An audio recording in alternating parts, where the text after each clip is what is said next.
하나님의 말씀은 창세기, 오늘은 25장 19절에서부터 34절까지의 말씀을 본문 말씀으로 봉독하겠습니다. 19절 말씀부터 말씀을 봉독하겠습니다. 아브라함의 아들 이삭의 세대들은 이러하니라. 아브라함이 이삭을 낳았고 이삭은 40세에 리브가를 아내로 취하였는데 그녀는 밧단 아람의 시리아 사람 부두엘의 딸이요 시리아 사람 라반의 누이더라. 이삭이 자기 아내가 수태하지 못하므로 그녀를 위하여 주께 간구하매 주께서 그의 간구를 들으셨으므로 그의 아내 리브가가 수태하였더라.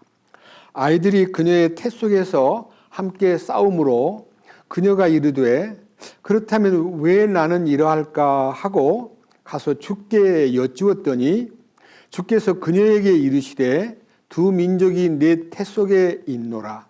두 종류의 백성이 내 뱃속에서 나누어지리라. 한 백성이 다른 백성보다 강하겠고 형이 동생을 섬기리라 하시니라. 그녀가 해산할 날들이 찼는데 보라 그녀의 태에 쌍둥이가 있더라. 먼저 나온 자는 붉고 온몸이 털옷 같아서 그들이 그의 이름을 에서라 하였고 그 다음 그 뒤에 나온 그의 동생은 자기 손으로 에서의 발꿈치를 잡았으므로 그의 이름을 야곱이라 하였더라. 그녀가 그들을 낳을 때에 이삭은 60세더라. 소년들이 자라매 에서는 능숙한 사냥꾼으로 들 사람이 되었고 야곱은 평범한 사람으로 장막에 거하였더라. 이삭은 에서가 사냥한 고기를 먹었으므로 그를 사랑하였으나 리브가는 야곱을 사랑하였더라. 야곱이 죽을 수 없는데 에서가 들에서 돌아와 지쳐서 야곱에게 이르되 내가 지쳤으니 원하건대 그 붉은 죽을 내가 먹게 하라 하더라. 그러므로 그의 이름을 에돔이라 하더라.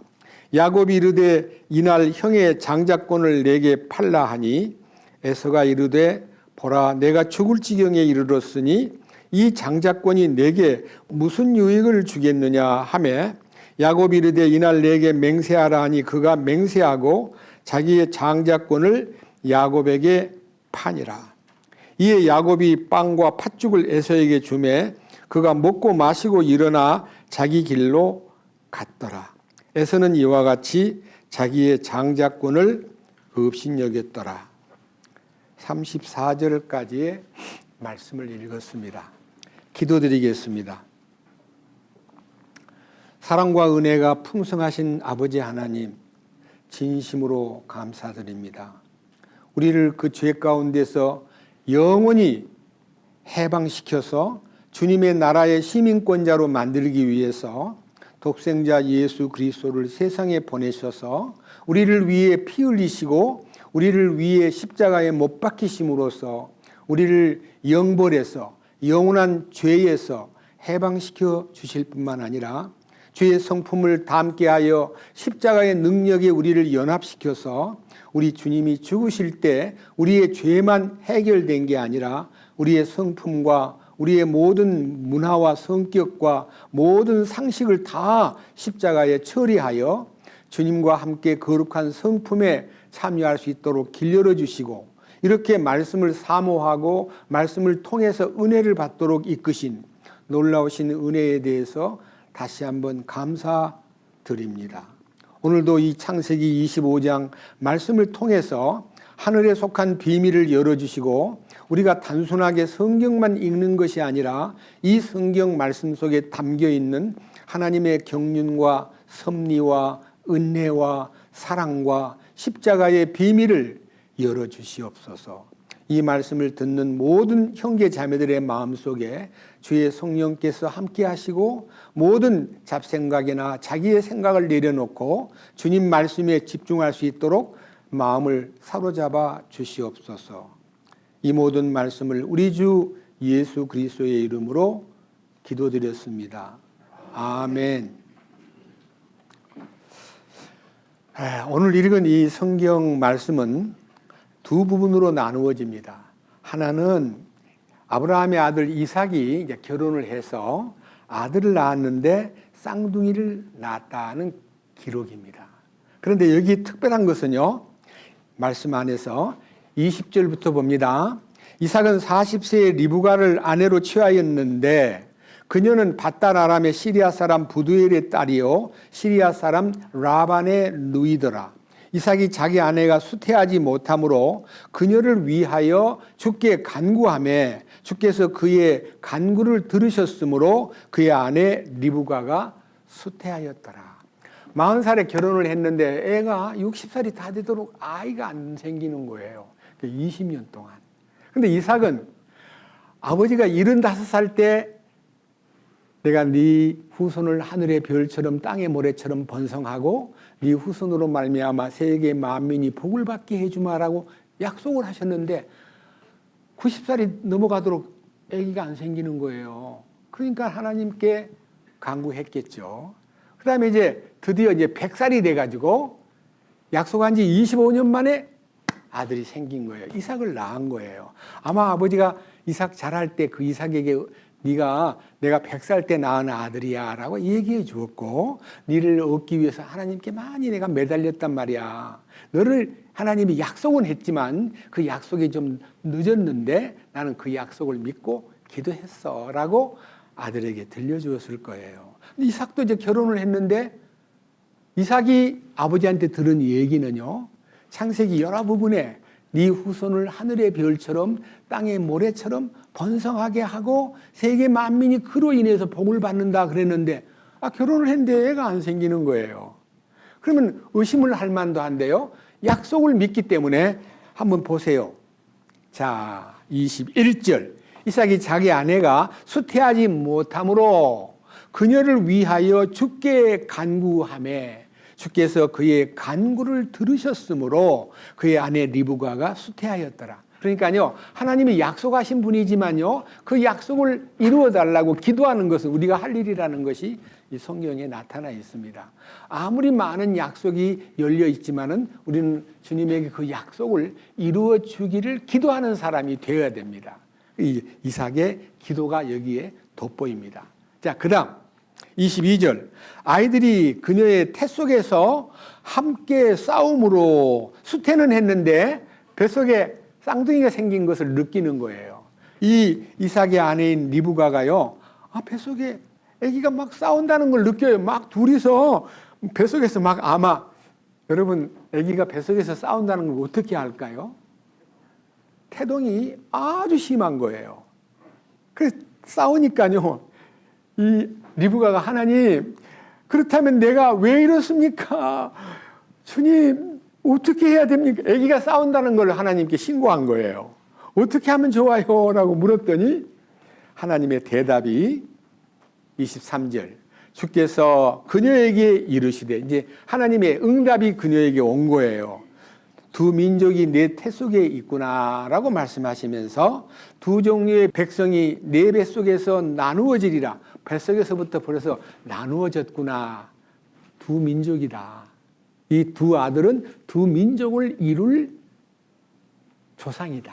그러면서 한 백성이 다른 백성보다 강하겠고 형이 동생을 섬기리라. 그러니까 하나님께서 동생이 형보다 나은 동생이 된다는 것을 뱃속에 있을 때 하나님께로부터 들은 음성 때문에 이 리브가는 둘을 낳아놓고요, 집중적으로 동생한테 관심을 가진 거예요. 그러니까 야곱을 사랑하는 거예요.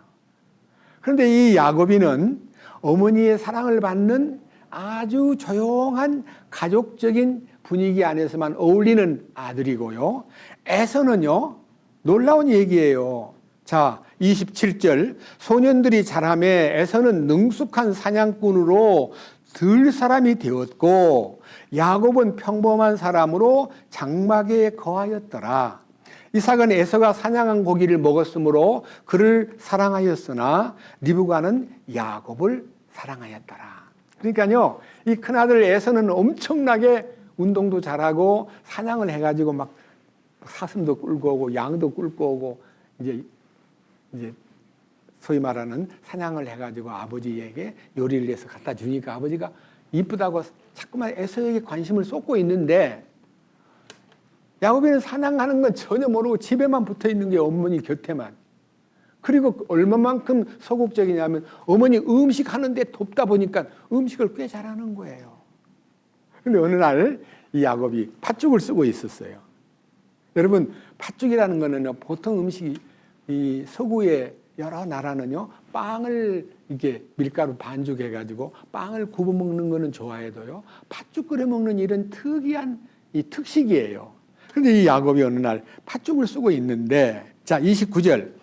야곱이 죽을 쑤었는데 에서가 들에서 돌아와. 지쳐서, 이제 들에서 하루 종일 음식도 점심도 못 먹고 집에 돌아오니까 무척 피곤도 하고 배가 고프니까 죽쓰고 있는 야곱에게, 자, 보세요. 30절. 야곱에게 이르되 내가 지쳤으니 원하건대 그 붉은 죽을 내가 먹게 하라 하더라. 그러므로 그의 이름을 에돔이라 하더라. 이 붓다는 뜻은 에돔이란 뜻이에요. 그러니까 이스라엘 사람들은요, 이 모든 상황을 그에게 합당하게 이름을 지어주기 때문에 위에, 자, 25절 봅니다. 먼저 나온 자는 붉고 온몸이 털옷 같아서 그들이 그의 이름을 에서라 하고, 이 에서라는 말은 털 사람이란 뜻이에요. 털이 많다고. 아기가 털이 많은 거예요. 아기가. 여러분, 아기가 털 많은 거를 낳자마자 몸에 털이 부숭부숭한 거예요. 그런데 밑에 야곱은요, 태어날 때 형의 발꿈치를 잡고 나온 거예요. 여러분, 형이 먼저 머리를 쑥 내밀고 이제 나왔는데요, 동생이 야곱이요, 나올 때 형의 발꿈치를 잡고 나온 거예요. 이 있을 참, 여러분, 보통 일이 쌍둥이가 나올 때 따로따로 나오는 거지요. 형의 발꿈치를 잡고 나왔다는 것은 대단한 일이에요. 이 말은 두 가지 뜻이 있어요. 하나는 왜 먼저 나가, 내가 나가려고 그랬는데 네가 왜 먼저 나가는 태 속에서부터 서로 먼저 나가려고 경쟁했다는 의미가 포함되어 있고요. 또 하나, 여기 보세요. 밑에 보시면요, 너무너무 이 얘기가 참 희한합니다. 26절 그 뒤에 나온 그의 동생은 자기 손으로 에서의 발꿈치를 잡았으므로 그의 이름을 야곱이라 하였더라. 여러분, 야곱이라는 이름 자체가, 야곱이라는 말은 발꿈치를 잡은 자라는 뜻이에요. 근데 이 이스라엘의 이 발꿈치를 잡았다는 이 얘기는요, 굉장히 여러 방법으로 해석을 하는데요, 아주 나쁜 놈, 간사한 놈, 혹은 도둑놈, 이런 식으로 욕을 할 때 발꿈치를 잡은 자라는 뜻으로 이게 희화화되어 있어요. 그러니까 야곱 그러면요, 발꿈치를 잡은 자라고 알면서도요, 아, 형편없는 놈이구나, 저 도둑놈 아니야, 저 나쁜 놈이야, 이렇게 이미지가 아주 이름 속에 나쁜 이름이 들어있는 거예요. 이 야곱이가 자기 이름이 이스라엘로 바꿔질 때까지가 많은 세월이 흘렀는데, 야곱이는 그 이후에 여러 장면에서 아주 중간중간에 여기 동생 위치에서 형한테다가 팥죽을 그냥 주는 게 아니라 팥죽을 쑤었는데, 자, 29절. 야곱이 죽을 쑤었는데 에서가 들에서 돌아와 지쳐서 야곱에게 이르되 내가 지쳤으니 원하건대 그 붉은 죽을 내가 먹게 하라 하더라. 그러므로 그의 이름을 에돔이라 하였더라. 이제 별명이 에서가 에돔으로 바뀌었어요. 에돔이라는 말은 붓다. 붓다는 말은 팥죽 색깔이에요. 자, 그 다음 보세요. 31절. 야곱이 이르되 이날 형의 장자권을 내게 팔라 하니 에서가 이르되 보라 내가 죽을 지경에 이르렀으니 이 장자권이 내게 무슨 유익을 주겠느냐 하매 야곱이 이르되 이날 내게 맹세하라 하니 그가 그에게 맹세하고 자기의 장자권을 야곱에게 파니라. 여러분, 야곱이요, 얼마나 장자가 못된 것이 마음이 막 굉장히 슬프고 섭섭하니까요, 팥죽을 달라는 형한테다가 형, 팥죽 줄 테니까 형 나한테 팔아. 형이 나보고 형이라 그래. 그리고 내가 형이 될 거야. 장자권을 나한테 넘기면 내가 팥죽을 줄게. 그랬더니 형이 배가 고파 죽겠는데 끝까지 장자권이 가져. 가져니까 아니야, 맹세해. 맹세를 하는 말을 듣고 장자권을 정식으로 맹세로 넘겨준 것을 보고 팥죽을 준 거예요. 야곱이 굉장히 생각이 장자가 못된 것을 무척 안타까워하던 끝에 팥죽 달라는 형한테다가 장자권을 팔라고 형이 장자권 못 줘 임마 안 먹어도 돼 니나 해 니나 먹어 하고 그냥 가야 되는데 배고파 죽겠는데 장자권 가져 네가 하죠 그러니까 형 맹세 여기서 정식으로 보세요. 32절 에서가 이르되 보라 내가 죽을 지경에 이르렀으니 이 장자권이 내게 무슨 유익을 주겠느냐 하매 야곱이 이르되 이날 내게 맹세하라 하니 그가 그에게 맹세하고 자기 장자권을 야곱에게 판이라 하는 말은요 팥죽을 주고 바꿨다는 말입니다. 거래한 거예요. 그 다음 이유가 있습니다. 34절 이에 야곱이 빵과 팥죽을 에서에게 주매 그가 먹고 마시고 일어나 자기 길로 갔더라. 에서는 이와 같이 자기의 장자권을 없이 여겼다는 말은 없어도 되고 무시했다는 말이에요. 여러분 이 장자권을 무시해가지고 동생한테 팥죽 한 그릇에 팔아 넘긴 일이요 그 이후에 어떻게 되었다는 기록은 없으나 깜짝 놀랍게도 이 사건이 있은 2050년쯤 지났을 때 성경을 쓰는데 성령께서 에서가 장자권을 판 일이 얼마나 무서운 일이었는가를 말씀에서 밝혀주었기 때문에 이 말씀에서 결론을 얻고 오늘은 장자권이 무엇이냐 장자권을 그렇게 팔았다고 뭐 끝까지 그렇게 큰 운명이 바뀌냐 그러면서 여러분이 장자권이 무엇이냐를 여러분 앞에 제시하고 장자권은 마지막 해답이 예수 그리스도의 공동 상속권에 속한 비밀이 들어있다는 것을 밝혀드립니다. 히브리서 12장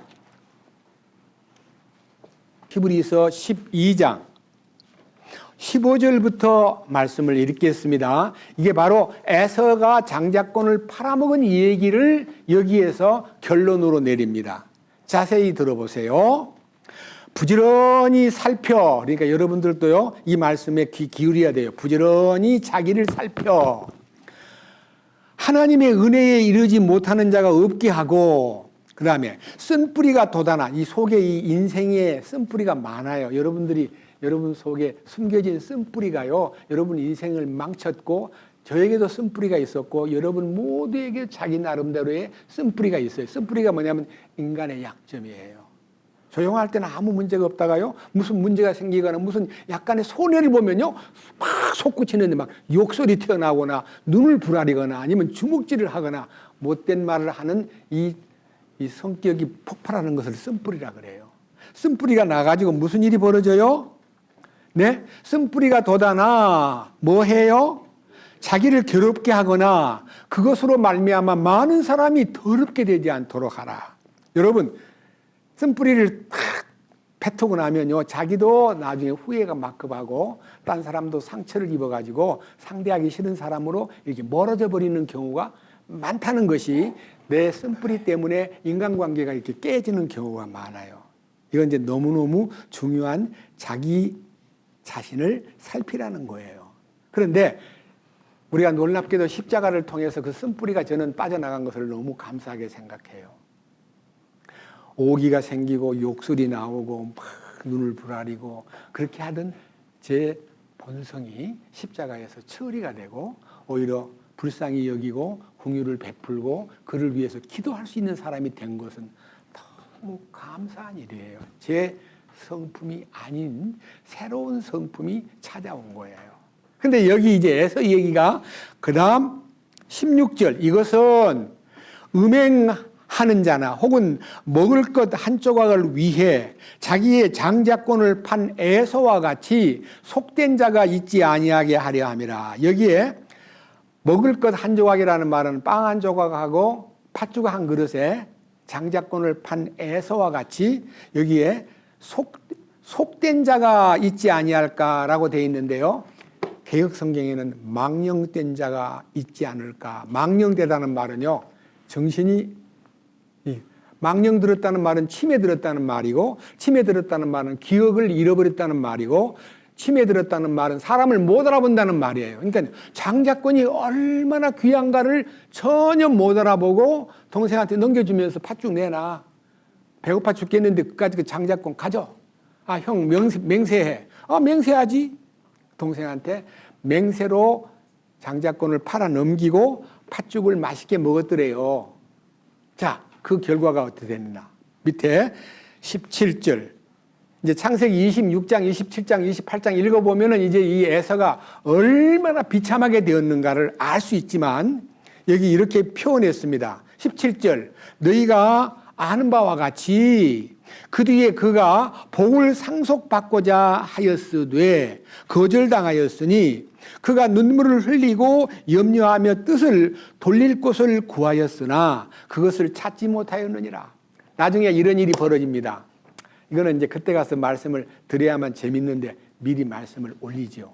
나이 많은 이삭이 이제 눈도 어두워지고 떠날 날이 멀지 않았으니까 장자권을 이제 정식으로 축복을 물려주려고 에서야 내가 너한테 이제 장자권을 물려줄 행사를 해야 되겠는데 너 사냥을 해가지고 맛있는 별미를 만들어가지고 내한테 오면은 내가 그 음식을 먹으면서 너에게 장자권을 수여할게. 이제 장자권을 물려줄 정식 가정의 행사를 위해서 명령을 내렸는데 그 옆에서 리브가가 아버지가 에서한테 장자권을 물려줄 테니까 사냥을 해가지고 별미를 만들어가지고 가져온나. 그러니까 네 알았습니다 하고 화살과 전통을 메고 산으로 올라갔어요. 그 사이에 리브가가 옆에서 야곱을 보고 야곱 이리 와. 네 형이 장자권을 받으려고 그러는데 네가 받아야 돼. 알았지? 네가 받아야 돼. 가서 양을 가져와. 그래서 양을 끌고 오니까 엄마가 요리를 다 해가지고 맛있는 음식을 차려서 아들 보고 들고 들어가거라 하니까 어머니 형은 털이 부숭부숭해서 아버지가 아무리 눈이 어둡지만은 만져보면 형은 털이고 난 털이 없으니까 미끈미끈한 나를 보고 저주를 할지 몰라야 속인다고. 난 무서워요. 그랬더니 걱정하지 마. 나만 믿어. 하고 어머니가요.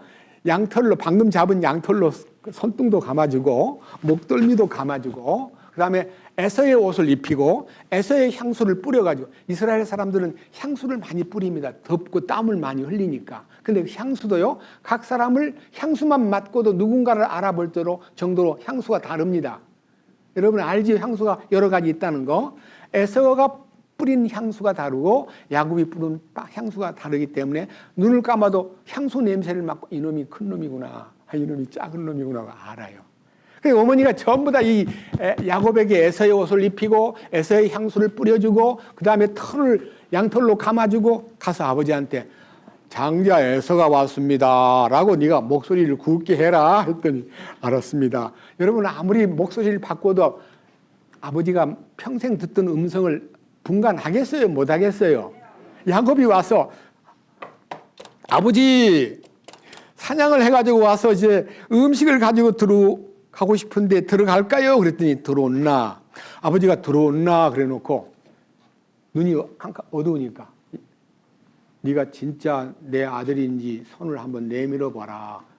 손을 내밀라고 털이 이렇게 양털 감은 손을 떡 내밀었더니 아버지가 이렇게 만져보더니 하는 말이 음성은 야곱의 음성인데 네 손이 에서로구나 하며 아버지가 능히 분별하지 못하고 그 음식을 잡숫고 그 아들 야곱에게 에서인 줄 알고 장자권을 다 축복해주고 난 다음에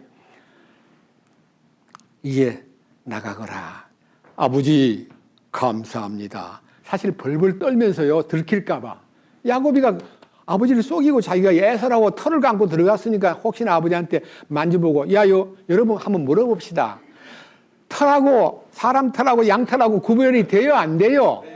되고 말고 사람 털은 뻣뻣하고요 양 털은 부들부들해요. 근데 왜 이삭이 탁 돌이켰을까요?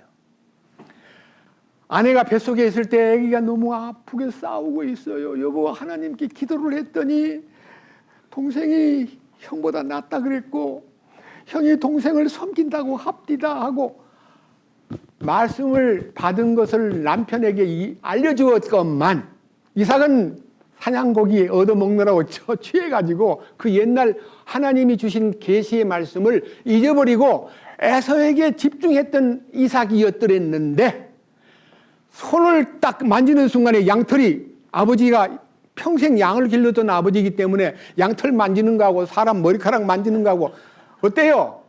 다른 것을 알았지만 그 뱃속에 있을 때 리브가가 받은 하나님의 계시가 비로소 이삭의 마음속에 탁 감지가 됨으로써 성경에 보면 음성은 야곱의 음성이나 네 손이 에서로구나 이렇게 말하면서 축복을 몽땅 해주었다는 거 아닙니까? 그런데 그 다음 이제 놀라운 얘기가 나와요. 다음에 이제 더 세밀하게 말씀 올리겠습니다.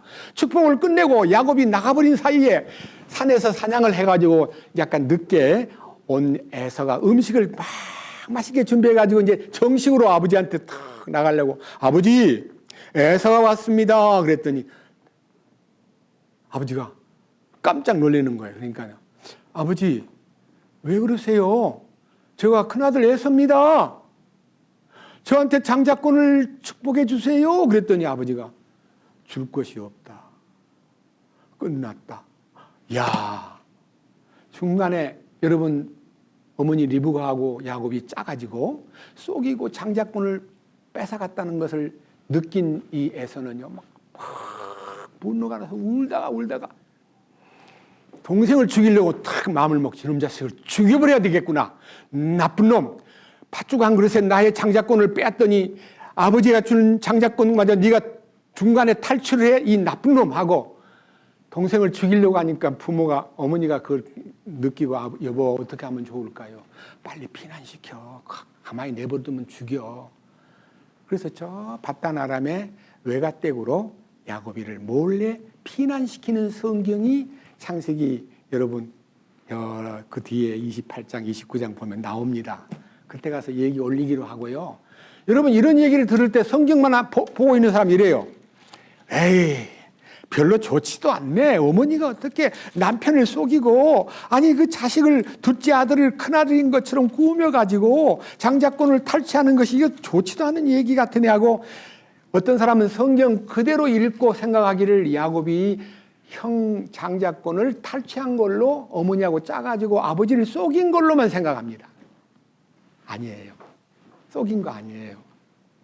하나님의 명령대로 이루기 위해서 아버지가 장자권을 동생한테 넘겨준 다음에 아들이 와서 아버지 저한테는 아버지 저 주세요. 괜찮아요. 동생한테 주면 어땠습니까? 나한테 주세요. 동생이 속이고 받았으니까 나한테 주세요 하고 아무리 통곡을 하고 울어도 줄 게 없다. 나는 내한테 장자권을 줄 수가 없다고 하니까 이 에서가 동생을 죽여버리겠다고 마음을 먹고 굉장히 분노한 내용이 성경에 흘러나오는 걸 보면요. 지금 기록된 말씀에 에서가 그 후에 눈물을 흘리며 아무리 애통해도 장자권을 받지 못하고 기회를 잃어버렸다 그랬습니다. 여러분 이게 뭡니까? 장자권이 뭡니까? 출애굽기 13장이나 또 민수기 8장이나 여러 속에 장자권은 무엇이냐? 상속권이라 그래요. 상속권. 부모의 재산을 상속받을 권한을 장자권이라 그래요.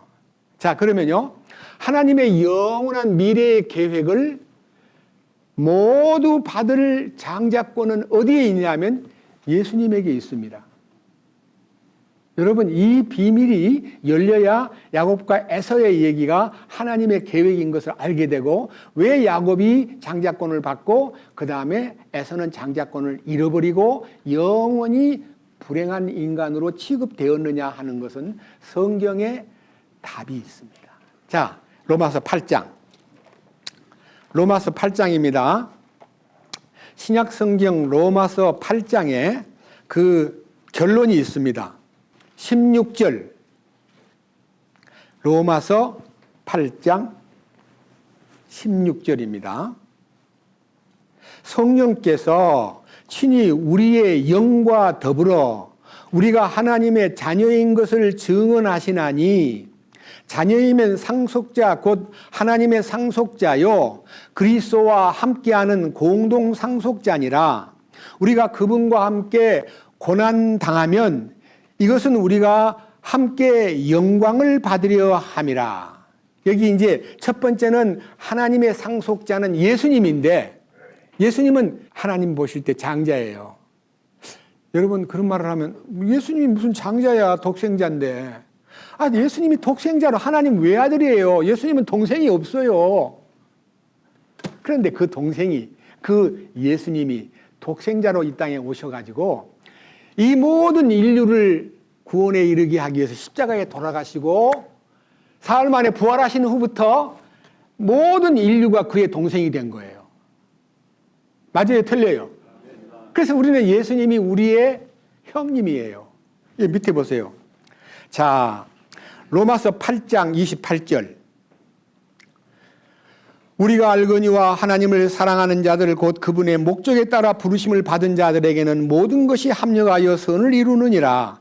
그분께서 자신이 미리 아신 자들을 또한 예정하사 자신의 아들의 형상과 같은 모습이 되게 하셨나니 이것은 그분이 많은 형제들 가운데서 뭐가 되려? 처음 난다가 뭐예요? 개역 성경에는 맏아들이라 되어 있어요. 맏아들이 되게 하려 하심이라. 다른 성경에는 장자라고 되어 있습니다. 예수님이 독생자였더랬는데 십자가에 죽고 부활하심으로써 많은 생명을 탄생했는데 이 탄생한 모든 사람을 동생처럼 취급합니다. 근데 장자권을 받은 예수님이 하늘의 상속권을 다 혼자 받을 수 있는데 그걸 받아가지고 전부 동생들한테 나눠주는 거예요. 공동 상속권으로.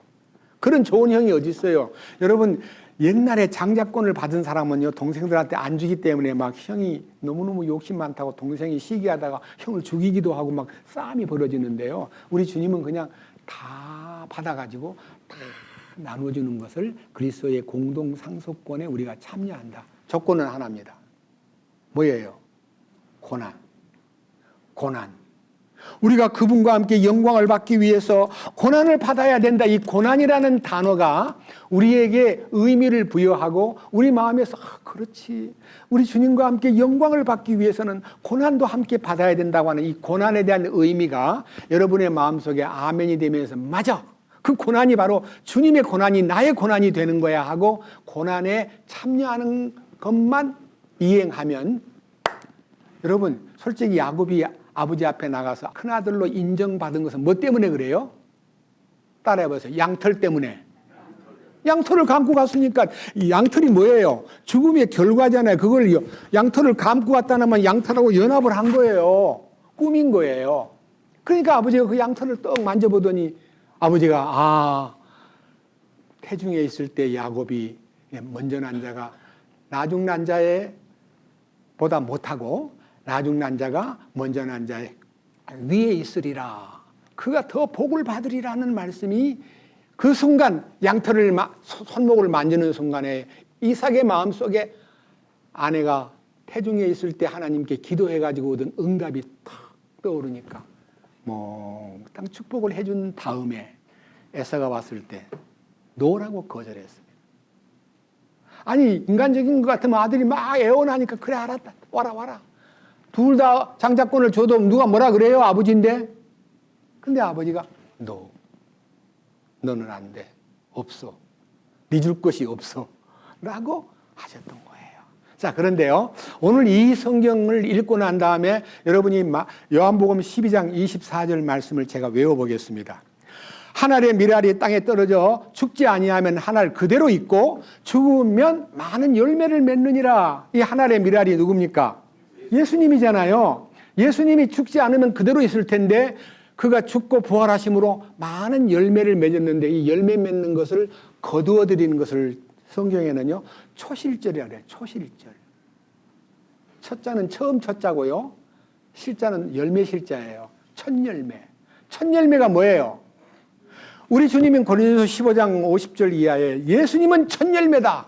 죽은 자들 가운데 첫 열매로 오셨다. 그러니 그 첫 열매가 우리 안에 부활의 사건이고 그 초실절의 기록이 레위기 23장에 시간이 없기 때문에 다는 못 보겠고요. 레위기 23장에 초실절이 뭐예요?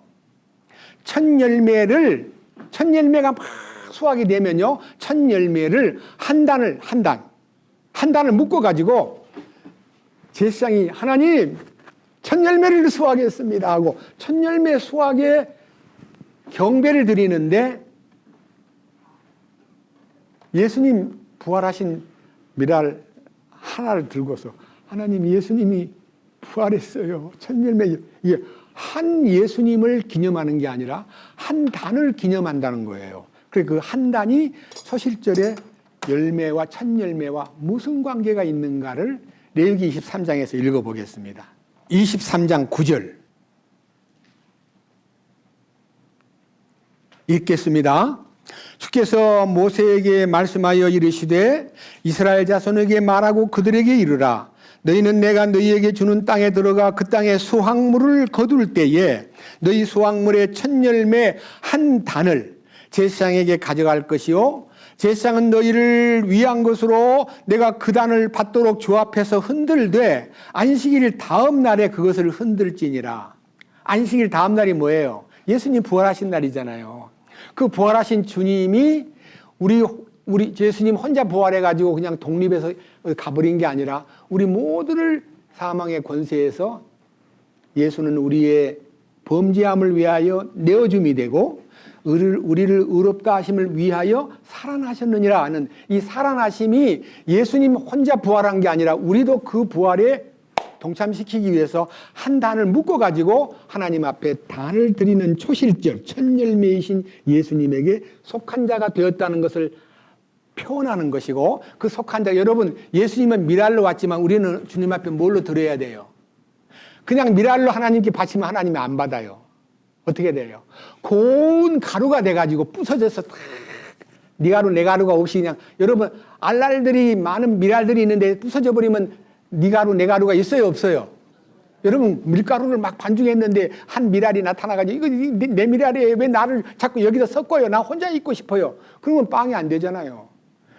갈아가지고 껍질은 다 드러내고 체에다 채가지고 다 드러내고 순수하게 갈아진 것만 뭐가 돼요? 빵이 되는 거예요. 밑에 보세요. 자 15절 너희는 너희를 위해 그 안식일 다음 날 곧 너희가 요제 헌물의 단을 가져온 날로부터 세워서 7 안식일을 채우고 7 안식일의 다음 날까지 50일을 세워서 음식 헌물을 주께 드릴지니라. 여러분 음식 헌물을 드리는데 7 안식일이 지나는 것은요 예수님이 부활한 지 50일 되는 날까지 기다렸다가 그때 하나님 앞에 음식 헌물을 하나님께 나를 드린 음식이 돼야 되는데 이 음식 헌물을 드릴 때는 자 17절 너희는 너희 처소에서 10분의 2 에바로 만든 흔드는 빵 2개를 가져올지니 그것들은 고운 밀가루에 누룩을 넣어 구운 것이요 주께 드리는 뭐니라? 첫 열매요. 예수님이 첫 열매로 부활했는데 우리가 주님에게 드려지기 위해서는요 예수님의 부활을 힘입어서 하나님께 내가 가루가 되는 게 뭐예요? 나는 부서져 버리는 거예요. 여러분 자신이 부서져 버려야 돼요. 자아가 죽어야 돼요. 나는 없어져 버려야 돼요. 내 껍질도 다 버려야 돼요.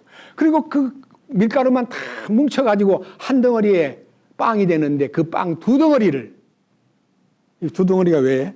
유대인과 이방인이요 주님 앞에 첫 열매로 딱 들어지는 것이 오순절의 기적이에요. 오순절이 뭐예요? 50일째 펜테코스트 50일째 오순이라는 말은 10순자에다가 5오자 그러면 10 곱하기 5가 얼마예요?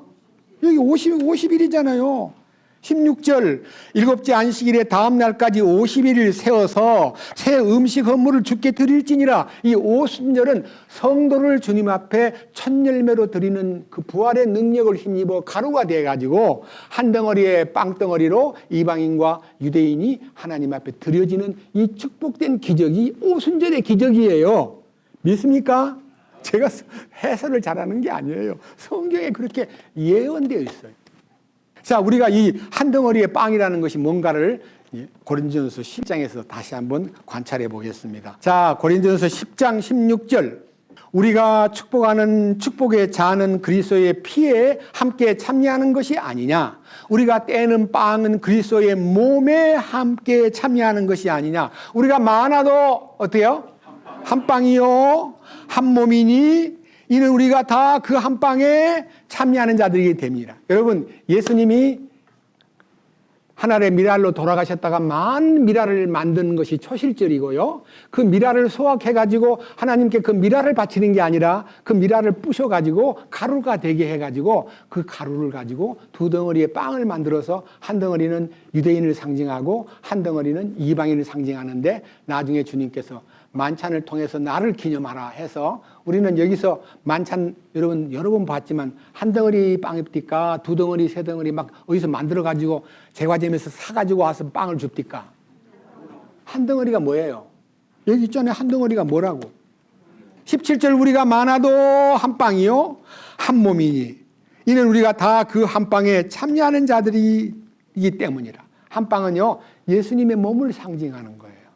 그래서 우리가 그 몸에 들어갔기 때문에 우리는 예수님과 한 몸이 되기 위해서는 부서져야 돼요. 가루가 돼야 돼요. 우리 모두가 다 주님 안에서 하나가 되기 위해서는 나는 사라져버리고 가루가 돼서 주님의 거룩한 기름 부음과 이겨져 가지고 한 덩어리의 빵을 만들어서 하나님 앞에 영광을 돌리게 되듯이 우리는 한 빵에 참여한 한 몸, 한 피바다 한 몸 이룬 형제여 자매들이야 하는 말이 내 삶 속에서 이루어져야 돼요. 자, 그러니까요, 야곱이 어릴 때부터 갈망했던 그 장자권은 무엇을 의미합니까? 예수 그리스도입니다. 예수님을 사모하는 마음이에요. 근데 에서는 예수님을 자기한테다 붙여주어도 그까짓 건 뭐 배고픈데 그거 뭔 필요가 있어? 팥죽이나 줘. 이게 팥죽 한 그릇에 장자권을 무시해버리고 팔아먹을 정도로 가벼이 여긴 에서는요, 그 운명이 지금 제가 얘기하는 창세기 지금 25장 얘기는요, BC 1800년, 1900년 시대에 이루어진 거예요. 그러니까 지금으로부터 넉넉 잡아 한 2000년 전 사건인데도 불구하고 에서의 후손은 전부 다 무슬림이에요. 무슬림. 아랍 사람들. 야곱은 여러분 이스라엘 민족을 얘기하는데 그 이스라엘 민족은 다만 지금 한 덩어리의 빵은 이스라엘 민족으로서 보존만 되어 있지 주님 안에서 새롭게 한 몸을 이루고 주님 안에 움직이는 모든 교회는 여러분 교회는 유대인 따로 이방인 따로 취급합니까? 유대인과 이방인이 연합을 해버립니까? 여러분 그렇게 거리가 멀고 벽이 크고 이방인은 유대인들은 개처럼 취급하고 우리는 할례 받은 사람 너네들은 할례가 없는 개 같은 사람하고 예수님도 자녀의 떡을 빼앗아 개들에게 줄 수 없다고 말할 정도로 굉장히 이방인을 경멸히 여겼는데 십자가 이후에 주님의 죽으심에 연합을 하면 전부가 다 유대인이나 이방인이 다 한 덩어리가 되는 거예요. 그래서 팔레스타인 사람들이 이스라엘 사람하고 원수처럼 지금 지내고 있건만 팔레스타인 사람이 구원을 받으면요 유대인하고 연합을 해서 서로 발을 씻기고 서로가 한 몸인 것을 느끼는 것이 중동에서 놀라운 기적이라고 얘기합니다. 아시겠죠? 우리는 유대인과 이방인 사이의 장벽이 십자가로 인해서 다 무너져 버리고 한 덩어리의 교회를 이루는 거예요. 여러분들이 내 곁에 있는 어떤 사람도 주님의 은혜로 구원을 받아서 한 덩어리의 빵에 몸에 참여한 존재라는 것을 알면 우리는 서로를 귀히 여겨야 돼요? 아니면 그냥 인상 보고 인상도 안 좋아. 내 옛날 돈 떼먹은 사람 같이 생겼어. 여러분 마음속에서 안 좋은 이미지를 가진 친구가 그 사람하고 비슷하다 그러면 그 사람 괜히 싫어지는 거 있죠? 저희 집 사람은 뉴스를 보다가 여보 저 사람 누구누구 닮았네? 너무 잘해. 기억력이 좋아가지고 옛날 사람 누구하고 딱 여보 그 사람 너무 닮았잖아. 내가 한참 보면 조금 닮았네. 여보 많이 닮았어. 그래서 여러분 많이 닮은 거 가지고 사람이 호불호가 생길 수 있어요. 과거에 나한테 좋은 친구였던 인상을 닮은 사람은 좋게 보이고 나한테 해코지하고 불이익을 주고 나를 슬프게 만든 대상이 비슷하게 생겼으면 고개를 돌려요. 그래요 안 그래요? 그것이 우리예요. 인간이 어쩔 수 없어요. 호불호, 좋고 나쁨이 내 경험에 다 기초를 두고 보기 때문에 사람을 좋고 나쁘다고 따지는데 십자가의 은혜 가운데 탁 들어오면요, 그 좋고 나쁘고 허블로가 싹 지워져 버려요. 그리고 모두가 다 주님의 사랑 안에 그렇게 아름다울 수가 없어요. 그래서 우리는요, 우리 주님이 주시는 그 놀라운 장자권의 비밀을, 마지막 얘기지만요, 이 비밀을 아까 로마서 8장에 들어가 가지고 다시 이 장자권에 참여하기 위해서 어떻게 해야 되는가 하는 데 대한, 장자권에 참여하기 위한 우리의 노력과 우리의 어떤 의지가 필요한 게 아니라 어떤 약속의 말씀을 받아만 들이면 그 장자권이 예수님의 공동상속권에 포함된다는 것이 약속되어 있는 거예요. 로마서 8장. 자, 다시 로마서 8장을 읽겠습니다. 로마서 8장 16절. 성령께서 친히 우리 영과 더불어 우리가 하나님의 자녀인 것을 증언하시나니, 여러분들이 하나님의 자녀가 되었다는 것은요, 지식적으로 예수님을 영접했으니까 영접하는 자 곧 그 이름을 믿는 자들에게는 하나님의 자녀가 되는 권세를 주셨다. 나는 영접했어. 나 빌리글리암 집회할 때 빌리글리암이 믿는 사람 나와라 해서 앞으로 탁 나왔더니 축복 기도를 해주면서 영접한 사람들이라고. 그래서 난 그때 영접했걸랑. 그래, 영접했는데 당신은 주님과 함께 죽었어. 아, 죽는 건, 나 위에 죽은 거는 믿지, 뭘 그와 함께 죽는 거는 그렇게 쉬운 거 아니야. 날마다 죽어야 돼. 여러분, 날마다 죽는다는 말은요, 죽은 자를 향한 주님 안에서 관성에 의해서 이제 폭발되는 과거를 다시 날 때마다, 올라오려고 할 때마다 아니야, 난 죽었어 라고 처리하라는 뜻이지, 날마다 죽어가지고 죽고 마침내 죽는 거 아니에요. 단번에 죽어야 돼요. 그 단번에 죽은 것이 삶 속에서 관성에 의해서나 육신이 있기 때문에 나도 모르게 또 한 번씩 올라오려고, 그때 죽어야 돼요. 주님, 나 죽었습니다.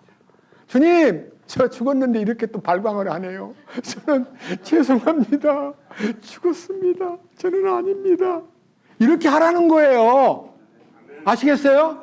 날마다 죽는다는 말은 거짓말이고요.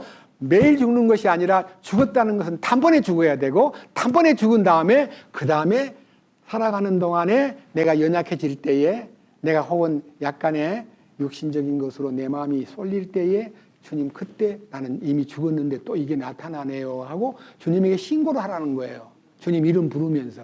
아시겠어요? 자, 그러면요, 고난이 무엇인가? 여기 로마서 8장 17절. 자녀이면 상속자 곧 하나님의 상속자요, 그리스도와 함께하는 공동 상속자니라. 우리가 그분과 함께 고난을 당하면 이것은 우리가 함께 영광도 받으려 함이니라. 이 영광이 바로 장자권을 받는 기쁨인데, 이 장자권에 참여할 사람이 되기 위해서는 반드시 고난의 코스를 밟아야 된다. 고난을 당해야 된다. 고난이 뭐냐?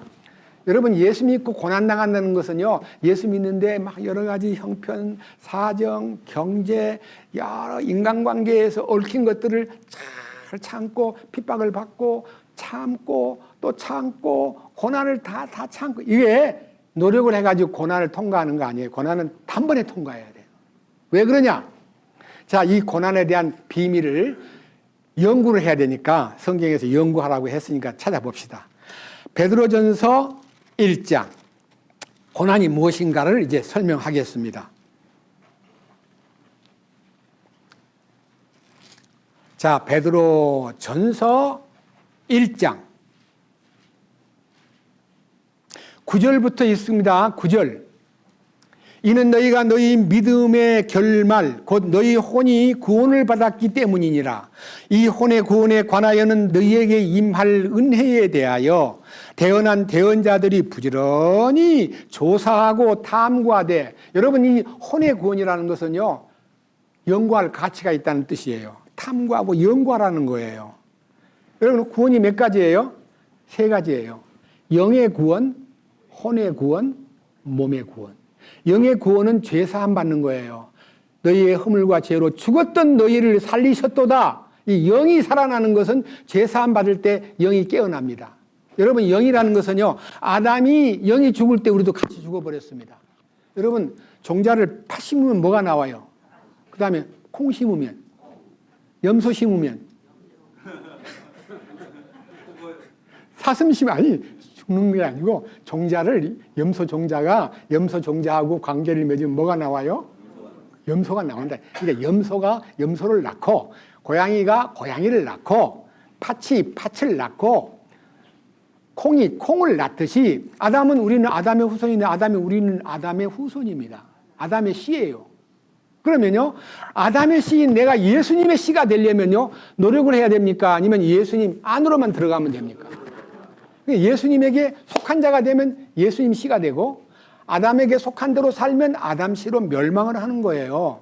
그래서 아담 안에 있는 사람이 모두 죄 가운데 죽었듯이 예수님 안에만 들어가면 모든 사람이 영원한 생명을 얻으리라고 약속이 되어 있기 때문에 이 예수님 안으로 들어가는 것에 대한 비밀이 고난입니다. 보세요. 자, 10절 다시 봅니다. 이 혼의 구원에 관하여는 너희에게 임할 은혜에 대하여 대언한 대언자들이 부지런히 조사하고 탐구하되 자기들 안에 계신 그리스도의 영께서 그리스도의 고난 동그라미 치세요. 그 뒤에 있을 영광을 미리 증언해 주실 때에 그 영께서 무엇을 혹은 어느 때를 표적으로 주셨는지 탐구하였느니라. 그러니까요, 네 죄만 탐구하지 말고 예수님이 고난당하신 것을 탐구하라.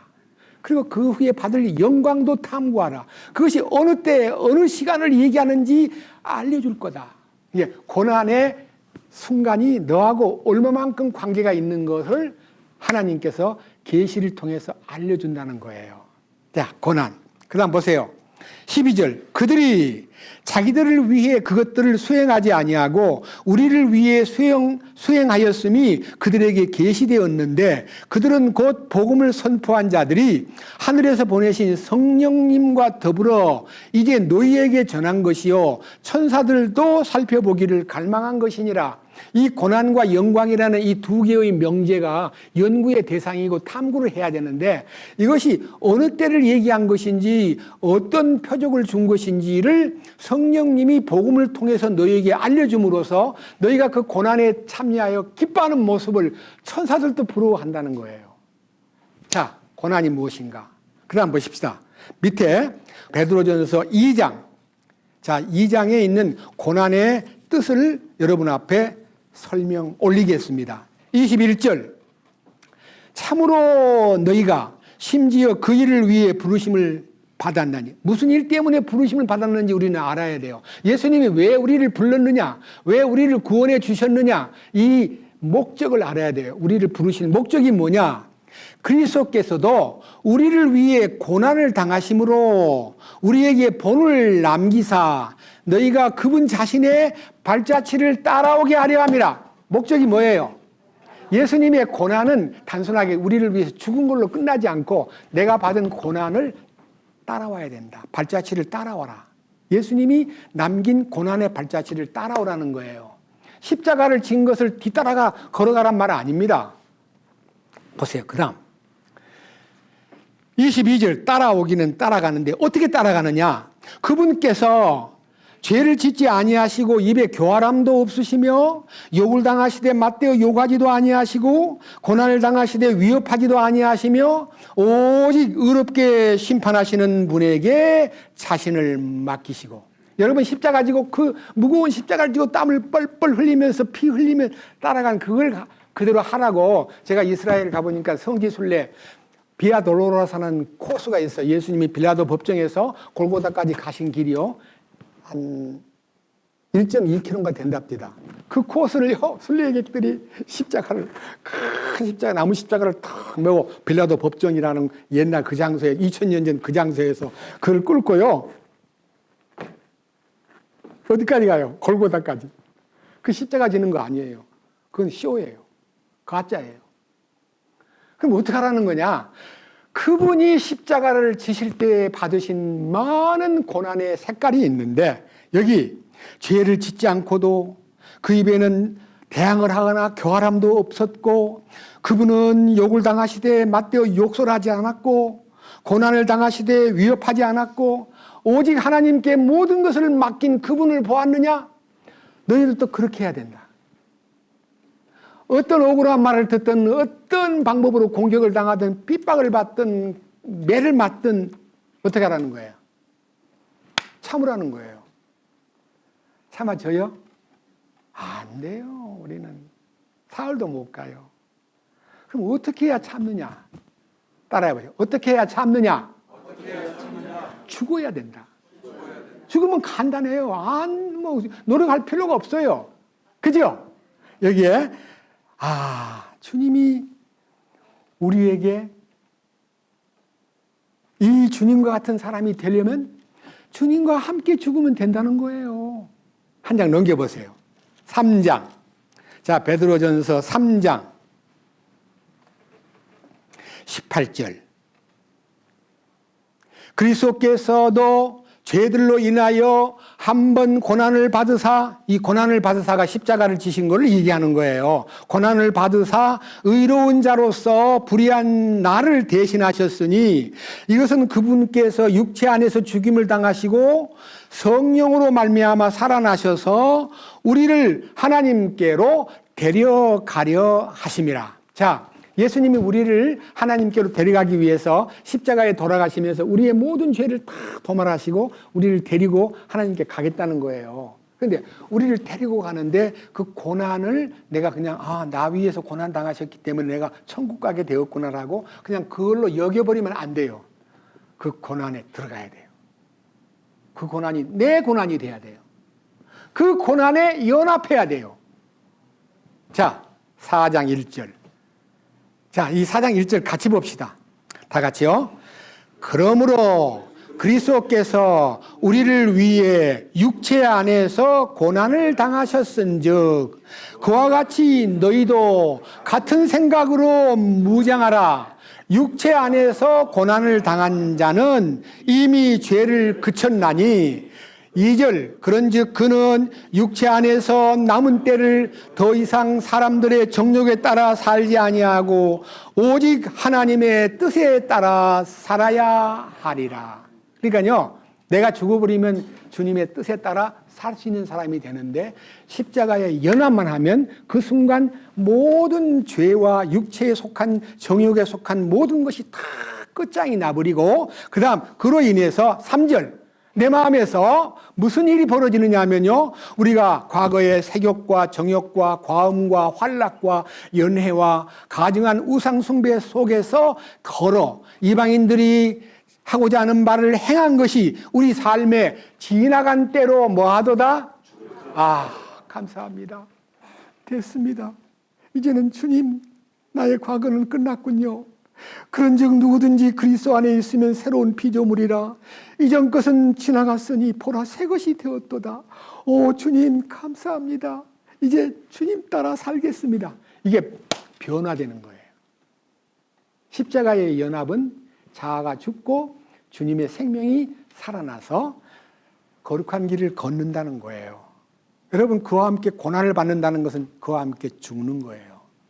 근데 죽었다는 것을 아무리 믿어도, 저도 죽었다는 걸 20년이나 갈라디아 2장 20절을 외우고 살았는데 안 죽읍디다. 안 죽고 뭐라고 내가 기도를 했냐면, 주님 제발 이 속에 들어있는 위선적인 요건, 교만함, 주님 죽여주십시오. 저는 성질이 못됐습니다. 성질 좀 죽여주십시오 하고 죽여달라고 20년 기도했는데 기도를 안 들어주더라고요. 어떻게 죽었냐? 두 성경에서 죽었다는 걸 발견했습니다. 자, 먼저요, 앞으로 가가지고 갈라디아 2장 20절. 너무 놀라운 성경이기 때문에 저는 잘 아는 성경이지만 다시 한번 읽어드리겠습니다. 갈라디아서 2장 20절. 내가 그리스도와 함께 십자가에 못 박혀 있으나, 옛날 성경에는 내가 그리스도와 함께 십자가에 못 박혔나니, 그때는 그 성경 읽을 때마다 내가 십자가에 못 박혔대. 근데 아닌 것 같아. 아니, 예수님은 2000년 전에 십자가에 죽고 나는 지금 여기 있는데 어떻게 내가 예수님 십자가로 가야 돼? 난 너무 길이 먼 것 같아.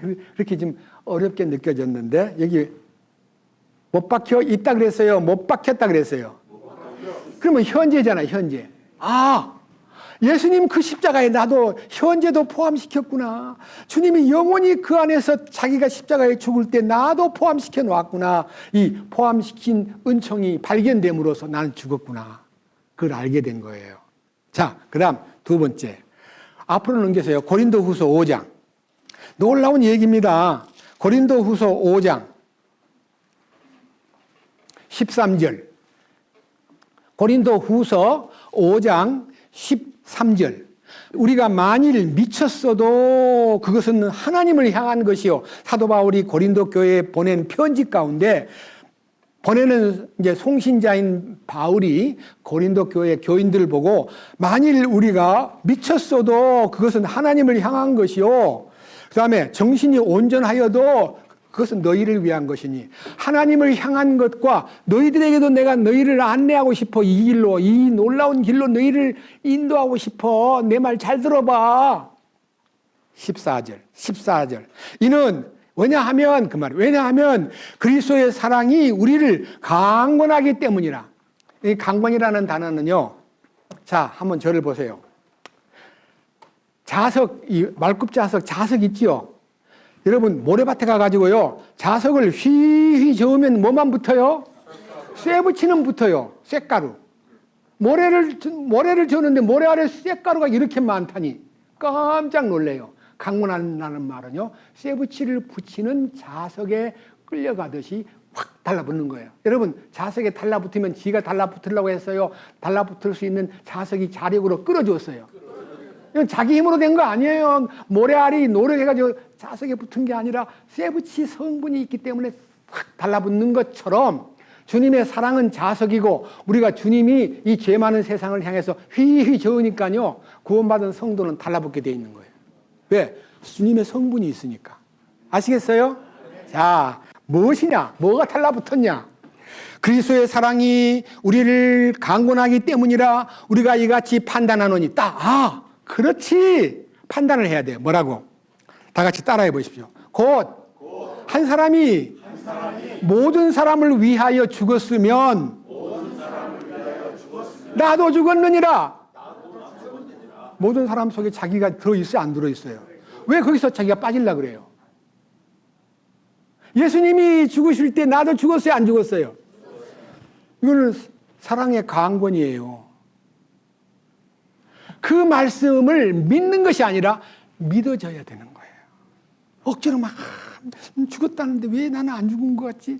죽었다고 난 믿어. 이 말씀 믿어. 근데 살아보니까 안 되던데 뭐. 이렇게 자기를 바라보고 믿으면 끝까지 안 되는 거고요. 나를 주님께 완전히 맡기고 나면 난 죽었구나 하고 믿어지는 것이 믿음의 신비예요. 아멘? 이게 여러분 기적이에요.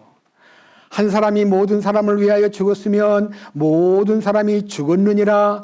그분께서 모든 사람을 위하여 죽으신 것은 살아있는 자들이 이제부터는 자기를 위하여 살지 않고 오직 자기를 위하여 죽었다가 다시 일어나신 분을 위하여 살게 하려 하심이라. 삶의 목표가 딱 바뀌어야 되는데 자기를 위해서 살다가 보니까 안 되는 거야. 아무것도. 여러분 예수님에게 연합이 되는 순간부터 자기를 위한 삶의 모든 경영은 다 놓아버려야 됩니다. 주님을 위해서 살겠습니다. 주님 한 분뿐입니다. 라고 하는 고백과 더불어 그분을 기다려야 돼요.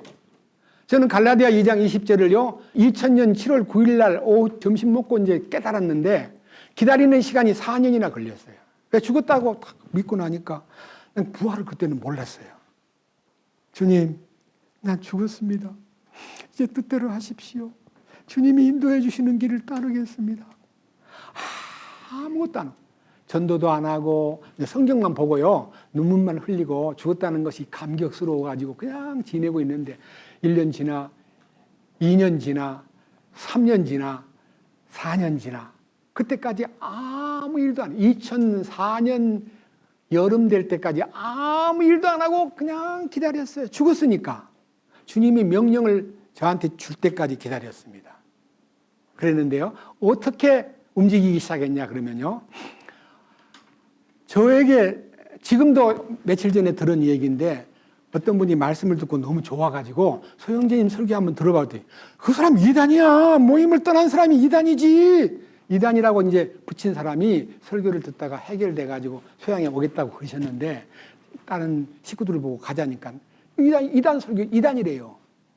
그래서 제가 이단이었던 얘기는 사람들에 의해서 이단이 됐지만요. 저는 지금 이단이 아니고 주님을 따르는 사람입니다. 너무 거기다가 애를 쓰고 아닌 것을 증명하려고 노력하지 말고 자신이 주님 앞에 바로 서 있으면 그들이 저를 보고가 아니라 당신을 보고 변화를 받습니다. 그러니까 너무 막 선함 이단 아니야 라고 싸우지 말고 그냥 내버려 두세요. 저는 이단이라는 말 많이 들어도 아무렇지도 않습니다. 주님이 아시니까요. 그런데 여기 보세요. 내가 이제는 나를 위해 살지 않고 나를 위해서 죽었다가 다시 사신 분을 위하여 살게 된다고 하는 이 놀라운 인생관, 가치관, 목표의식이 바뀜으로써 그 다음에 이제 사람들을 대할 때 어떻게 대해야 되느냐 하면요. 16절. 그러므로 이제부터는 아무 사람도 어때요? 육신을 따라 알지 아니하노니 참으로 우리가 그리스도를 육신을 따라 알았으나 이제부터는 그분을 더 이상 그같이 알지 아니하노라. 그러니까 옛날에는 육신적으로 예수님을 알았던 내가요, 영적인 관계가 딱 정립이 되니까 예수님 외에는 아무것도 더 알려고 노력할 필요가 없어요. 사람들에 대해서 알려고 하거나 그 사람이 나한테 무슨 말 했나, 나를 좋아하나 안 좋아하나 이런 색깔을 구분할 게 아니라 주님만 바라보고 주님 안에서만 살기로 딱 결정을 내리면 그 순간에 주님의 음성이 들립니다. 17절 너무나 잘 아는 성경 같이 읽겠습니다. 그런즉 누구든지 그리스도 안에 있으면 그는 새로운 창조물이라 옛 것들은 지나갔으니 보라 모든 것이 새롭게 되었도다. 모든 것이 새로워졌다는 것은 하나님의 결정입니다. 우리는 그 말씀 안에서 인생을 시작해야 됩니다. 내 노력으로 새로워지려고 노력하고 새로워졌으니까 말도 조심해야 되고 행동, 처신 조심해야지 하고 노력해가지고 되는 게 아니고요. 그냥 주께 나를 맡기면 됩니다. 그래서 이 놀라운 사실이요. 제가 4년 동안 죽음에 묻혀 있었는데요. 갑자기 어디서부터 전화가 왔어요. 저를 보고 싶대요. 전혀 저를 외면하고 소식도 없던 모든 아는 분들이요. 소식 없이 4년을 보냈는데 저에게 연락이 오기를 왜 전화하셨어요? 그랬더니 보고 싶대요. 누가? 그랬더니 몇 사람이 모여 있는데 보고 싶대요. 그래서 찾아갔지요. 보고 싶다니까. 그랬더니 한 20명 넘는 분들이요. 자기 집으로 초대해가지고 제가 거기서 간증을 했어요.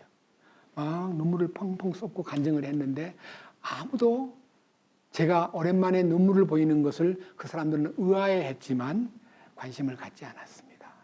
그런데 이제 그 사람들이 저가 그 모이는 모임에 함께 가가지고 말씀을 나누는데 그들은 무엇을 꿈꾸고 있냐면요. 우리는 너무 예수 믿고 어렵게 살았어. 가난에 허덕이고 맨날 빚지고 살고 너무 우리는 힘들었는데 성경에 보니까 뭐 아브라함도 축복해주고 이삭도 뭐 100배나 축복해주고 주님께 구하면 모든 것이 복이 온다 그랬는데 이 복을 못 받고 산 건 우리 잘못이야. 우리가 기도를 안 했어 하고 기도를 열심히 하는데 뭐를 기도하느냐면요. 돈을 좀 달라는 거예요. 하나님 앞에. 그 어느 사무실에 뭐 이게 사업하는 사람이 저를 보고 놀러 오라 해서 갔더니요. 자기 앞에다가 주여 저에게 50억을 주소서. 주님이 그 돈을 주시면 제가 주님의 교회를 돌보고 봉사하고 쏟아붓겠습니다. 이렇게 이제 서원까지 해놨더라고요. 저보고 뭐하고 있냐요. 그래서 제가 주님 앞에 지금 기다리고 있다 그랬더니 하는 말이 오세요. 우리 같이 일합시다. 같이 사무실에서 일합시다. 그 회사는 다단계 회사였습니다. 저는 no. 저는 주님을 기다립니다. 하고 이제 마음에서 그분들이 왜 돈을 그렇게 갈망할까? 너무너무 간절하게 물질의 복을 달라고 기도하는 모습을 보고 빨리 뛰어나와야 되는데 나를 여기까지 인도해 주신 주님이 무언가 할 일이 아니겠나 싶어가지고 기다리는데 계속 모일 때마다 주일날 오후 2시에 모이는데 모일 때마다 돈 달라고 그러면 찬송가도요. 무거운 짐을 나 홀로 지고 이런 찬송가는 부르지 말자. 이런 찬송가는 소극적이야. 기쁨이 넘치는 찬송가. 하나님께 감사드리는 찬송가만 부르자고 좋은 것만 이제 부르는데 기도하는 모습을 보니까 제가 여기 같이 있고 싶지를 않았지만은 제가 그때 이 말씀을 제 마음속에서 너희는 먼저 첫째로 하나님의 왕국과 그분의 의를 구하면 이 모든 것을 너에게 더해준다 했기 때문에 구할 것은 돈이 아니고 하나님의 왕국을 구하고 의를 구하면 하나님이 알아서 준다 그랬는데 왜 저렇게 하나님의 왕국에 대해서는 모르고 의를 구하는 일을 모르고 있나 싶어가지고 어떻게 하면 좋을까 기다리다가 마침 이제 12월 달이 되었습니다. 이때요. 그래서 이제 곧 있으면 크리스마스가 옵니다. 그래서 제가 20명 조금 넘는 그 무리들에게 제가요, 크리스마스 전날 밤에 우리 모두 같이 모여가지고, 이 장소에 같이 모여가지고, 좀 간증도 하고, 자기의 속 얘기를 다 털어놓는 시간을 가지면 제가 꼭 중요한 얘기를 하겠습니다. 그랬더니, 거기서 리더급인 어떤 형제 두 분이 저를 차 마시러 가자고 해놓고는, 형제님, 십자가 얘기하려고 그러죠. 다 통과했어요. 형제님, 그런 얘기 하려면 딴 데 가서 얘기하시고, 우리는 그 얘기 안 듣겠습니다. 안 모이겠다는 거예요. 그 주일날 갔더니 저보고 나가래요. 딴 데로 가래요. 거기 있지 말고. 그래서 쫓겨났죠. 그래서 네, 전에 같으면 막 한바탕 하고 나와도 나오는데 전혀 말없이 책을 딱 들고 안녕히 계세요 하고 2층에 모였는데 층계를 딱 내려갔는데 갑자기 이사야 60장이 탁 저한테 오는 거예요. 일어나라. 빛을 발하라. 그 말이 뭔 말이에요? 일어나라는 말은요.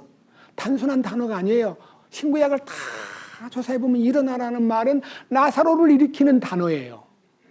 부활이에요, 부활.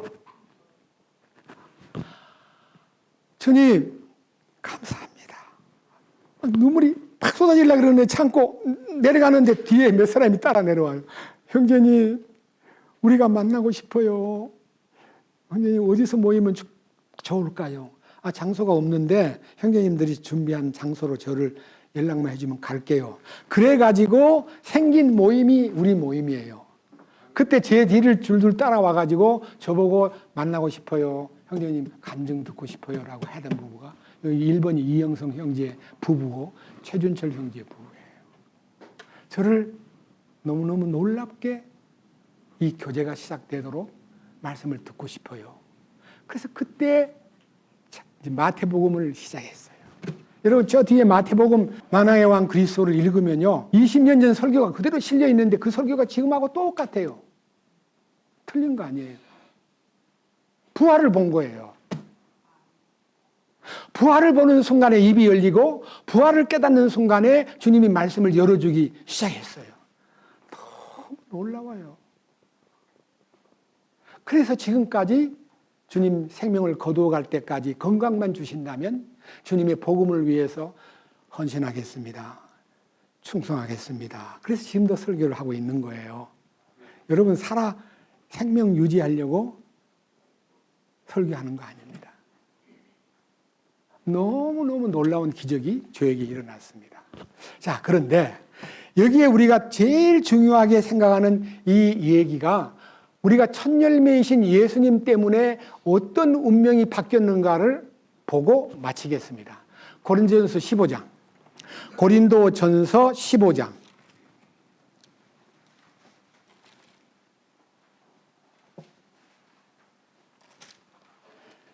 20절입니다. 그러나 이제 그리스도께서 죽은 자들로부터 일어나사 잠든 자들의 첫 열매가 되셨도다. 사망이 사람을 통해 임한 것 같이 사망이 아담을 통해서 임한 것 같이 죽은 자들의 부활도 예수님을 통해 임하였나니 아담 안에서 모든 사람이 죽는 것 같이 그리스도 안에서 모든 사람이 살게 되리라. 그러나 각 사람이 자기 차례대로 되리니 먼저는 첫 열매인 그리스도요. 그리스도 그 다음은 그리스도께서 오실 때에 그분에게 속한 사람. 뭐에 속해요? 첫 열매인 그리스도에게 속한 자라는 말이 첫 열매를 경험한 사람을 얘기하는 거예요. 그리스도의 부활을 경험하려면 어디로 가야 부활이 옵니까? 죽어야 부활이 오는 거잖아요. 안 맞아요? 예수님이 죽은 것을 따라 죽어야 그 다음 부활도 따라 부활이 되는 거지. 죽지도 않고 부활한 사람 요즘에 많습니다. 나 부활을 믿어. 예, 부활을 믿는 것으로 부활하는 게 아니라 죽어야 부활이 찾아오는 거예요. 저는 4년 만에 부활을 깨달았어요. 너무너무 감사해요. 그리고 이 부활이 그분에게 속한 자, 주님 다시 오실 때에 그분께 속한 자가 뭐냐면요, 주님의 십자가에 연합된 사람만 주님이 데리러 와요. 너무너무 놀라운 일이에요. 그 다음 야고보서 1장. 자, 조금 더 넘겨가지고 히브리서 다음에 야고보서 1장. 이 말씀이요, 또 우리에게 큰 은혜를 더해 주시는 말씀입니다. 17절. 야고보서 1장 17절. 모든 좋은 선물과 모든 완전한 선물은 위에서 오며 빛들의 아버지로부터 내려오거니와 그분께는 변함도 없으시고 회전하는 그림자도 없느니라. 그분께서 자신의 뜻에 따라 진리의 말씀으로 우리를 낳으셨으니 이는 우리가 그분의 창조물 중에 뭐가 된다고요? 첫 열매 종류가 뭐예요? 부활의 종류가 되게 하기 위해서 그를 우리 안에 선물을 통해서 구원의 은혜를 주실 때 내가 너를 위해 죽었다? 그 대신 너 알아야 돼. 너도 나와 함께 죽은 걸 네가 알아야 은혜 위에 은혜를 받는 거야. 이게요, 은혜 위에 은혜를 받는 것이 두 번째 경험이에요. 제사함 받은 거로 끝나면 안 돼요. 반드시 부활을 경험해야 돼요. 부활을 경험하기 위해서는 부활을 믿으라는 게 아니에요. 죽음에 연합을 해야 부활이 그에게 나타나요. 부활을 받아야 뭐가 돼요? 거듭나요. 여러분, 제사함 받은 거 거듭난 거 아니에요. 제사함 피로 받아요. 맞죠? 예수의 피로 제사함 받죠? 거듭나는 거는. 자, 한 장, 두 장 넘겨보세요. 베드로전서 1장. 자, 3절. 예수님의 부활로 거듭난다 라고 되어 있습니다. 3절. 베드로전서 1장 3절. 하나님 곧 우리 주 예수 그리스도의 아버지를 찬송하리로다. 그분께서 자신의 풍성하신 긍휼에 따라 죽은 자들로부터 예수 그리스도를 부활하게 하심으로 우리를 어떻게 해요? 거듭나는 것은 예수님의 부활에 접붙임이 될 때에 거듭나게 되고, 거듭난 후에 뒤따르는 것이 4절입니다. 썩지 않고 더러워지지 않고 사라지지 않고 우리를 위해 하늘에 마련된 무엇을 받는다고요? 상속유업에까지 가는 것이 거듭난 사람에게만 국한되어 있습니다. 죄사함을 받고 거듭나지 못한 사람은 상속유업에 못 참석합니다. 무슨 말이야? 좀 어려운 얘기네. 구원받으면 다 간다던데? 구원받으면 다 자동으로 들림받고, 구원받으면 다 천년왕국에 들어가고, 구원받으면 다 천국 간다고 난 알고 있는데, 아니, 거듭나야 된다고? 그래요. 거듭나야 됩니다. 거듭나는 조건하고 거기에 연결된 함수가 있는데, 이 함수가요, 거듭나는 게 뭐냐는 거예요. 여러분, 죄사함 받을 때 제가 완전히 변했어요? 안 변했어요? 성격이? 안 변해. 그대로예요. 그래가지고 여전히 거듭난 거는 자랑하면서도 성질을 부리고 욕심도 부리고 탐심도 시기도 안 끊어지는 거예요. 이게 끊어져야 돼요. 자아가 죽어버려야 돼요. 자, 그 다음 넘겨보세요. 그 비밀이 22절입니다. 베드로전서 1장 22절. 너희가 성령을 통해 성령님이 여러분들을 인도하여 진리에 순종함으로, 이 진리의 순종이 뭡니까? 예수님이 내가 곧 길이요 진리요 생명이니 나를 통하지 않고는 아버지께로 올 자가 없다 그러셨어요. 그 진리는 예수님이 십자가의 진리가 1번이에요. 그 진리에 순종해야 돼요. 어떻게? 주님이 나를 위해서 죽었을 뿐만 아니라 너는 나와 함께 죽었다는 것을, 내가 그리스도와 함께 십자가에 못 박혀 있나니 그럼에도 불구하고 사노라. 그러나 이제 내가 산 것이 아니요 그리스도께서 내 안에 사시느니라. 내 삶의 주인이 나였는데 주인이 퇴직을 하고 물러나고 주인이 주님이 오셔서 나를 관리하는 새 시스템이 돼야 돼요. 그 말이 뭔 말이에요? 내가 왕노릇 했는데 주님이 나의 왕이 되셔야 돼요. 그 순간에 무슨 일이 일어납니까? 자, 보세요. 22절. 너희가 성령을 통해 진리에 순종함으로 너희의 혼을 깨끗하게 하여 거짓이 없이 형제들을 사랑하기에 이르렀으니 순수한 마음으로 뜨겁게 서로 사랑하라. 이렇게 이제 사랑할 수 있는 사람이 된 거예요. 여러분, 사랑이 부어졌는데 사랑을 바깥으로 내보내야 되는데 뭐가 막아요? 혼이 막는 거야. 이 혼, 내가. 혼은 나예요. 성경에요, soul이라는 단어를 여러 가지로 번역해 놨는데 목숨, 자기 혹은요 혼 혹은 영혼 별별 말로 많이 했는데 근본적인 혼은 자기를 말해요. 내 자. 이게 죽어야 돼요. 이게 죽어야 사랑이 흘러나요. 그러니까 내가 있는 동안에는 사랑이 안 나가요. 자, 보세요. 어떤 형제가 옷이 없다고 저보고, 형제님, 난 옷이 하나도 없어요. 그래요? 내가 옷 한 벌 주지. 그러면 내가 옷걸이에 겉으로 가가지고 뭐를 줘요? 오래 입고 안 입는 거 줘요. 그래요, 안 그래요? 입던 거 줘요. 입었던 거 오래된 거 줘요. 전적으로 내가 잘 입지 않고 버릴까 말까 하는 걸 형제한테 주는 거예요. 그게 저였어요. 근데 지금은요, 입었던 거를 줄 수 있어요. 왜? 그가 나니까.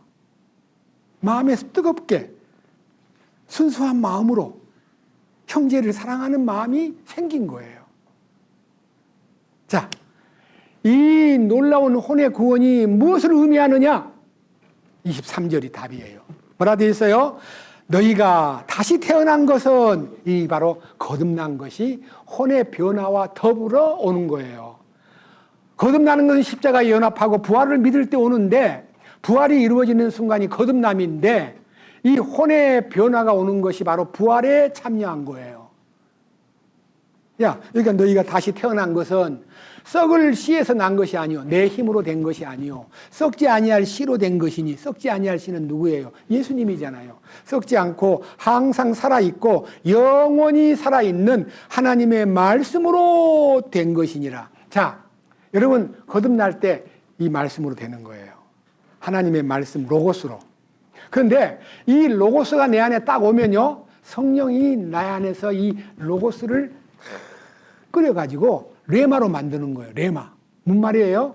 내 안에 온 말씀이 성령에 의해서 요리가 되면 레마로 나타나게 돼요. 그 나타나는 결과가 지금 읽었던 4절, 25절이에요.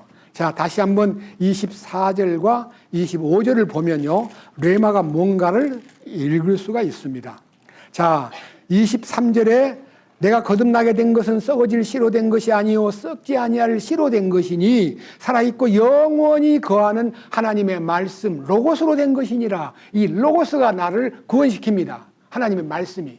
그런데 이 로고스가 두 개의 단어로 바뀌는데, 하나는 로고스는 원칙이고 레마는 행동이에요. 삶으로 나타나요. 주님의 능력으로 나타나요. 그럼 나타나는 게 뭐예요? 24절. 아, 내 육체는 풀이구나. 내 모든 영광은 풀의 꽃에 불과하구나. 풀은 마르고 꽃은 떨어져 버리는구나. 내가 이 육신을 위해서 너무 몰두했는데 이거 아니구나. 나는 아니구나. 이게 자기 자신이 육체에 대해서 인생관이 딱 바뀌는 거예요. 어떻게? 25절. 오직 주의 말씀은 영원토록 지속되나니 복음으로 너희에게 선포된 이 말씀이니라. 여기 말하는 이 단어가 전부 다 레마예요. 레마가 뭐예요?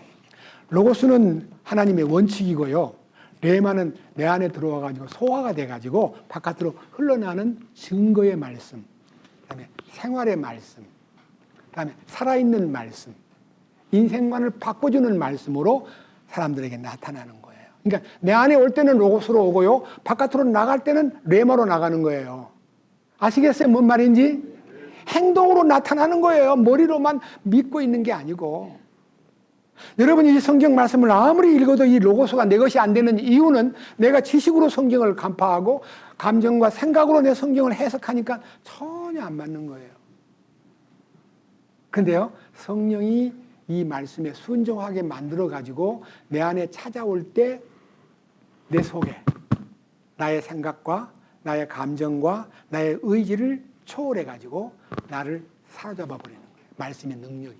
자, 어떤 백부장이 예수님에게 가가지고, 예수님, 우리 하인이 지금 몹시 앓고 있는데 좀 도와주시면 좋겠습니다. 옆에 있는 사람들도, 아, 그분은 우리 동네 회당도 지어주고 참 좋으신 분이에요. 예수님 좀 도와주세요 했더니, 가자 그래.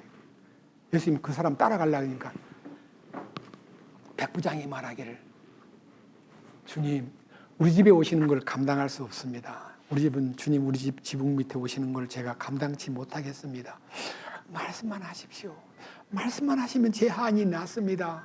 도와주세요 하고 말씀만 하라 그러니까 예수님이 너무 좋아가지고 네 믿음이 크도다. 이스라엘 중에 아무도 이런 믿음을 만나보지 못하였노라.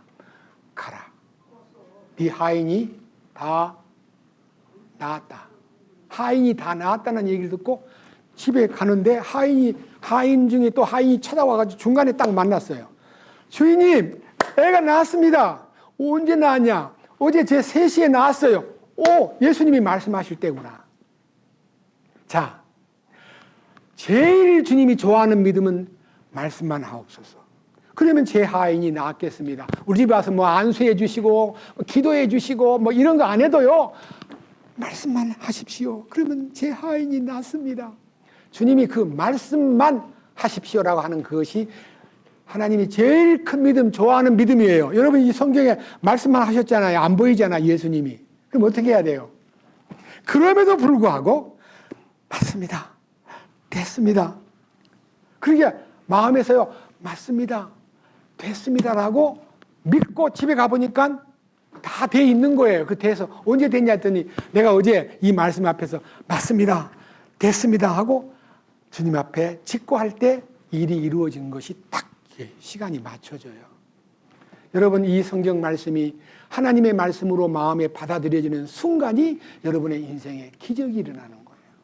그것이 주님이 가장 기뻐하는 믿음이에요.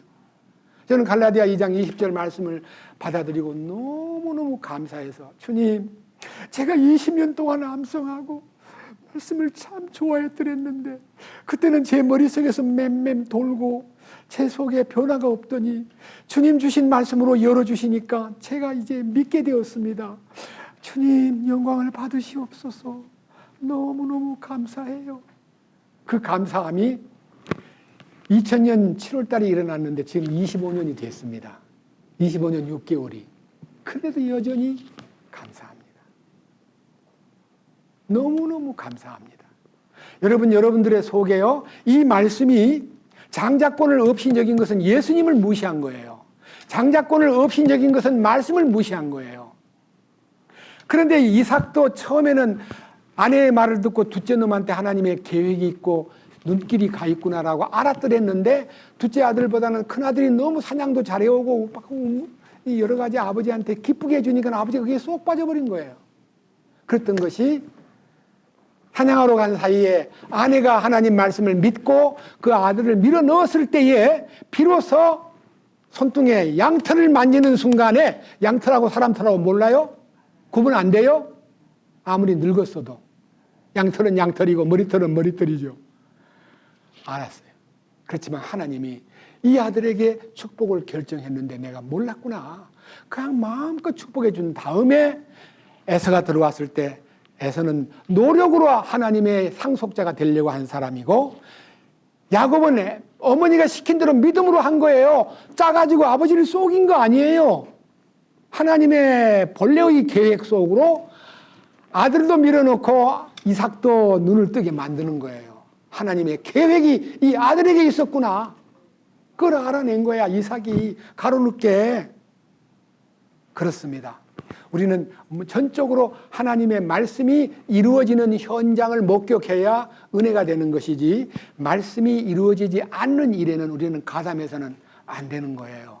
리브가하고 야곱이 짜가지고 이삭을 속여서 야곱으로 하여금 장자권을 받게 한 이삭야릇한 가정사가 아니라 하나님의 말씀이 이루어지는 현장이 그때 이루어진 거예요. 제가 창세기 강해를 계속하면서 그 놀라운 말씀을 나중에 강해 속에서 계속 발굴되리라고 믿습니다.